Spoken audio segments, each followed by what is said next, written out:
Andrej Babis poses for a photo with a supporter during an election campaign rally in Prague, Czech Republic, in September. Europe's year of political upheaval isn't over. In the Czech Republic, a charismatic, controversial billionaire dubbed the Czech Berlusconi, and more recently the Czech Trump, is poised to take power. Hot on the heels of Austria's hard shift to the right, this weekend's legislative election in the Czech Republic could be another shock to the EU, which is still digesting the results in France and Germany, not to mention Brexit. In his 2017 book, What I'd Dream About When I Happened to Be Sleeping, Andrej Babis set out an agenda that would transform, and some claim destroy, Czech democracy. Czech Finance Minister Andrej Babis's media and agricultural empire is worth about $5 billion.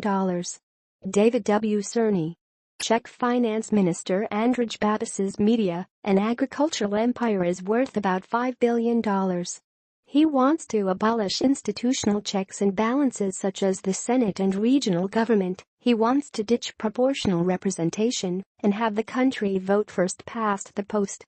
Read more. Český Krumlov, the alternative to Prague. Kiwi love cap Czech Republic tourist in central Otago. John Key mistaken for Czech politician Milan Stech. While he doesn't oppose the European Union, he has denounced EU-imposed migrant quotas and other EU meddling, and favors an end to sanctions against Russia.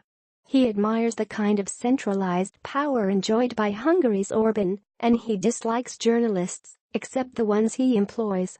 He said he wants to run the country like a family firm.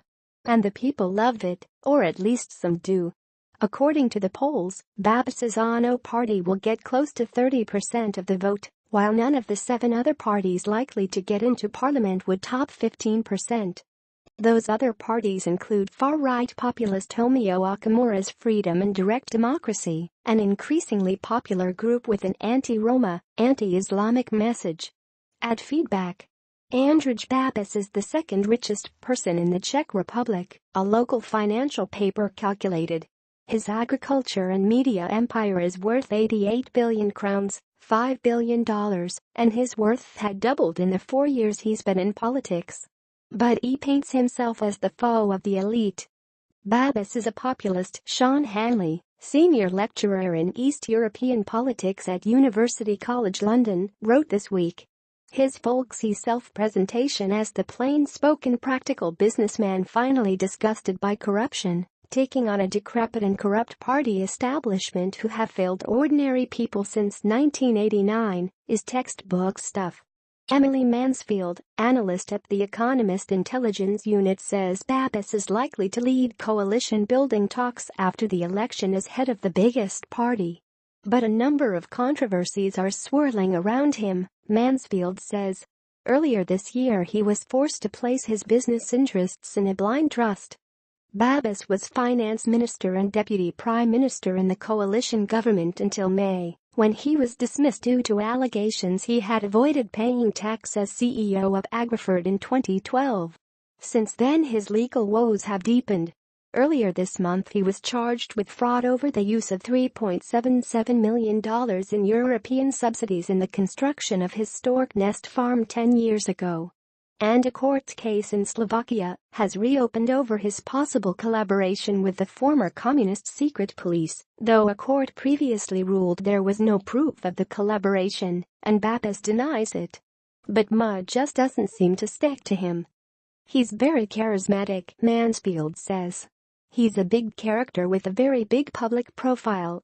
The ANO movement doesn't have much ideological basis to it, it's very much based around Babis's personality and his leadership. He's been described as the Czech Trump, but he's not the kind of nationalist ideologue. He's very much a pragmatic businessman. He's not a nationalist or far-right leader. He says he wants to clear out corruption. He's much more technocratic and pro-business. You could perhaps compare him to France's Emmanuel Macron, a charismatic anti-establishment person coming into the political scene and pretty much exploding it. It was primed for such an explosion. Though the Czech economy has been ticking along nicely, it has the lowest unemployment in the EU. The Social Democrats, for most of 2 decades the country's biggest party, have a reputation for low-level rent-seeking. People have got worn down by the impression that politicians are always acting in their own interest, with business interests in the background, says Mansfield. Babis came in and said, "I'm too rich to steal. That's attractive." Miroslav Mers, professor of political science at Masaryk University in the Czech Republic, says Babis is a symptom of the dissatisfaction with political development in the post-communist country. "This is irrational dissatisfaction. The people have better expectations," he says. "Salaries are not as high as in Germany or Austria, for example. People compare themselves with these countries, they don't compare themselves to the worst situation in other Eastern European countries such as Hungary or Slovakia."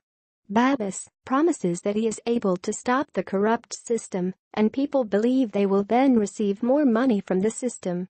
Professor Mers says Babis has retained support despite his legal problems because he has presented them as a conspiracy against him. His supporters feel they should fight for their leader, Professor Mers says. On the other hand, you can see lower support than 1 or 2 months ago. Babis is likely to be in the best position after the weekend to lead a coalition government. Unfortunately, he doesn't like coalitions. The necessary negotiations and compromises are neither his business nor political style, local financial paper Hospodářské noviny wrote. And some potential coalition partners may demand that Babis should not lead a government they join, due to the scandals hanging over him. But whether Babis ends up prime minister or elsewhere in government, this election is likely to see another big change in Europe's halls of power.